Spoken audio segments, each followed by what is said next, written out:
Mishmash! Kitbash Corner! Hey, today we're doing yet another Bad Ab War Kit Bash, and this time we're going to be tackling the Mantis Warriors. I'll say it plenty in this video, but I do love these guys just about as much as I love the Sons of Medusa. And I've actually kit bashed them almost as many times as the Sons of Medusa. Now, like with the first episode of the Bad Ab War series, I'm essentially just taking apart the main big video and breaking it down into individual episodes that's a little bit more digestible for the common viewer. Probably should have done that to begin with, but whatever.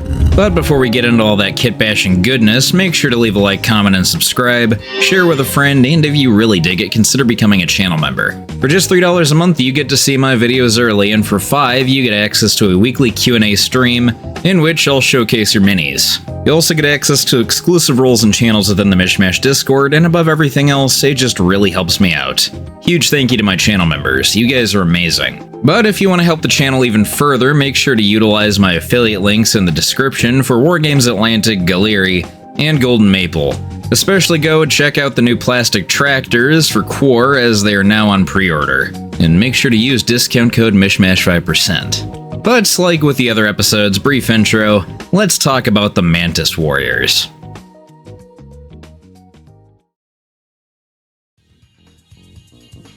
The Mantis Warriors are tied alongside the Sons of Medusa for my favorite chapters in the setting. The Mantis Warriors would be the second chapter to officially join the Maelstrom Warders alongside the Astral Claws.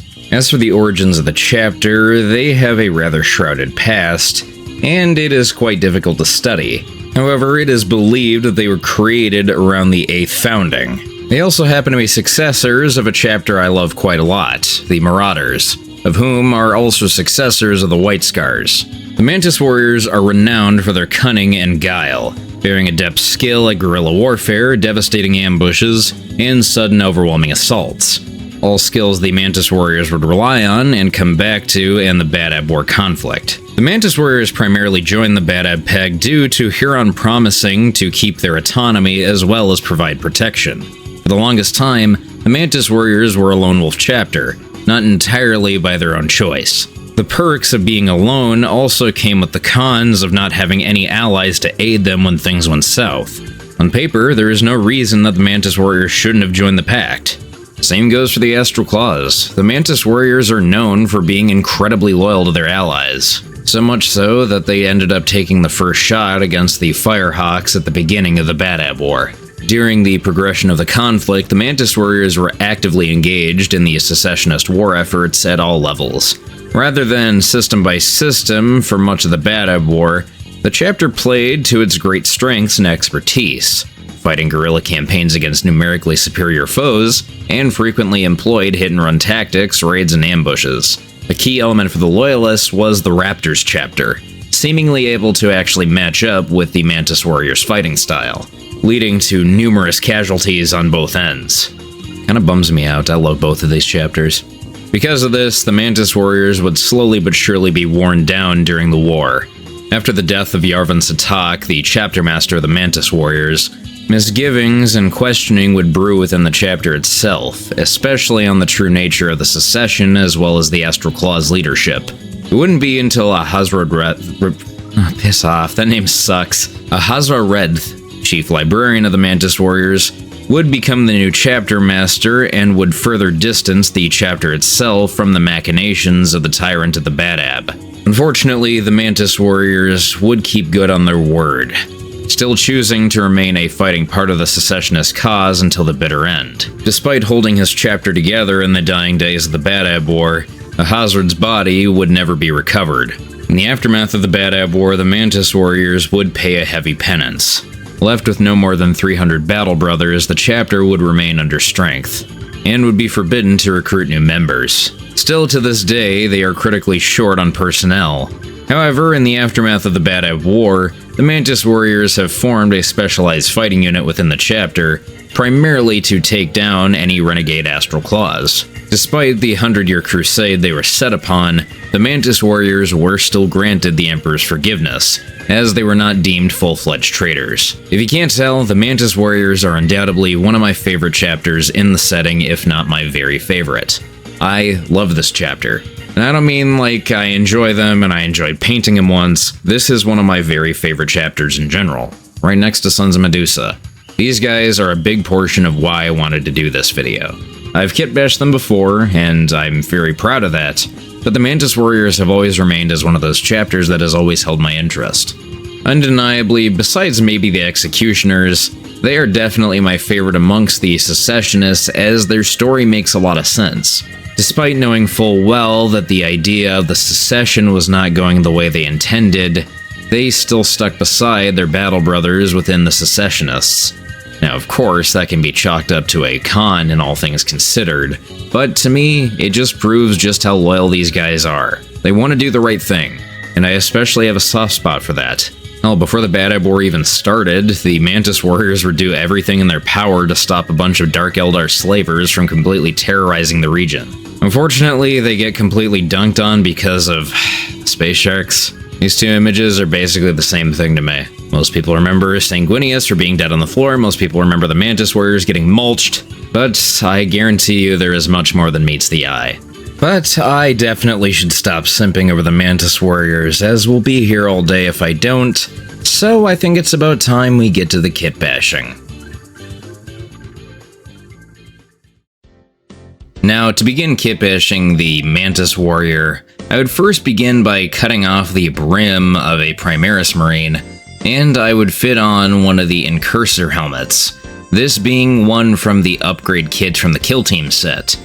This helmet has a little bit of a samurai inspiration to it in my eyes, so I thought it would be a good fit for the Mantis Warriors. I've actually kitbashed these guys a couple times before, if you remember the time I used a Lego katana for a Naginata, but this time, however, I'm keeping it a little bit more in line with the Imperial Armory Codex. His arms would come from the Incursor's kit as well, this being a bolt carbine arm set, and I would end up having to snip away at the pauldron. I ended up finding some really grungy and nasty looking pauldrons from the old Mark IV's kit that I probably bought around the time I got into the hobby, but better than nothing. I think these pauldrons are pretty perfect for this kind of kit bashing, and I kinda wish I had more of them.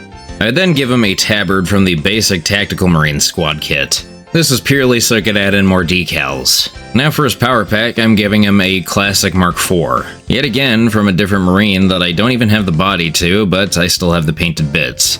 This is always one of my favorites. I love the little cog piece in the back. I then fit in the magazine and scope from a bolt rifle, and I would call the Marine finished. Now to begin the painting process, I ended up using a much brighter color than I normally do for Mantis Warriors. I decided to mix together a little bit of green, roughly 1 to 3 with some yellow-green from Proacryl. This is a very bright color, and depending on how you like your Mantis Warriors, I would almost say this is more befitting of their classic scheme, but I like how this looks. I do kinda wish I went a little bit darker, but I've painted these guys before and this won't be the last time. After 2 thin coats of our previous mixture, I'd begin painting the pauldrons using some Sahara Yellow from AK Interactive. This is a great start to most yellows, and it's basically a thinner and more controllable version of Averland Sunset. Downside to this being a thin color is it does take quite a few coats. This took roughly 3, though I wouldn't be afraid to do 4 if I thinned it down just a little bit more. After coating the yellow, I'd begin speckling over the armor using a little bit of yellow mixed in with the previous mixture, just to give some nice scratches and chips and a more faded scheme overall. I don't think this is entirely necessary, but it does look kinda cool in my opinion. Again, if you want to go for that more dull color scheme for Mantis Warriors, I don't blame you. This is basically me just doing a different scheme because I've done so many different ones before. Now to begin painting the tabard, I'm using some dark green brown from Proacryl. I would then highlight up using a little bit of dark ivory. I would go a little bit more in depth, but painting tabards is not entirely unique to each chapter, so I kinda count it the same as painting leather. But now to paint the metallics, which I guess is superfluous anyway, you can probably guess I'm using some bronze.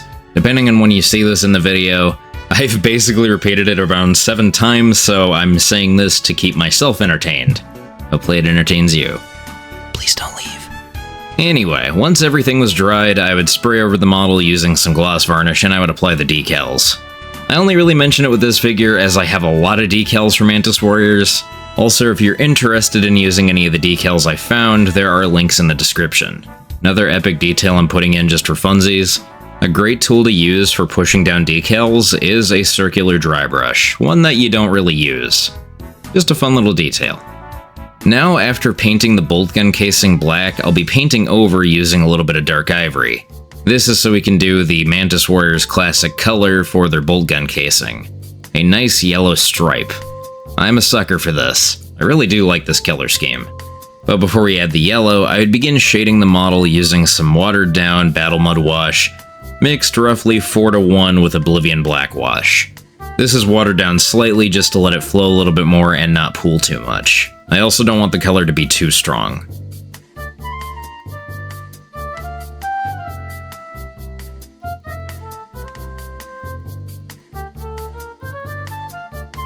After doing so, I would then paint over the stripe on the bolt gun casing using some Imperial Fist.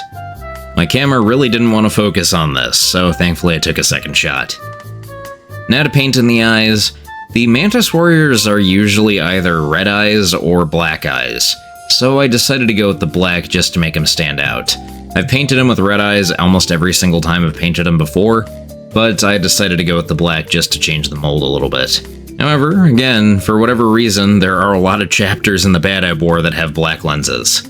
Now to highlight the green, I would simply use some yellow-green from Buracryl as the first color. An alternative I would suggest is Moot Green. I think this would look really good, but I like how this looks too. To highlight the bronze, I would mix together a little bit of bronze and just a touch of light bronze. This is just to make it look like that dull color scheme. If you really wanted to, you could just use a metallic silver and go over using some snakebite leather. However, I thought this would be a fun change of pace. I'd also highlight the yellow simply using a little bit of yellow from AK Interactive. Nothing too bright, just to keep that nice cheesy dark yellow. Now in the main Bad Ab video, this would have been the final bit, but I actually messed up a little part with this portion. I forgot to paint the power pack black. And I'm fairly certain most people forgot about this aspect too, because I don't think there was a single comment talking about it. As for the actual paints used, I simply used black from AK Interactive, as well as some Tenebrous Gray for the starting highlights, and I would finish it off by adding just a touch of white to the Tenebrous Gray to really bring out that strong black color. I don't really know how I messed this up since I've painted Mantis Warriors before on the channel, but at the same time, I did actually use one of these shots with the black power pack at the very end of the Bad Ab War video. So if you're thinking about typing up a comment going after me and yelling at me and burning me alive and throwing cigarettes in my eyeballs, you didn't watch the big video all the way in. I don't know how to end this episode, so I appreciate if you watch this. I hope you like the Mantis Warriors as much as I do, because I definitely want to do more with them. But for now, let me know what you want to see next on the channel. I'm going to be pumping out these Bad Ab War videos for the next couple weeks because I'm going to be in Vegas for the next couple weeks. And if you're going to LVO, just know that I'm going to be there and I'll be hovering around the Zombie Smith booth with Mr. Quor himself. But like always, make sure to leave a like, comment, and subscribe, share with a friend, and remember to mishmash, kitbash, and paint some fantastic miniatures. And you're gonna. I promise. See ya.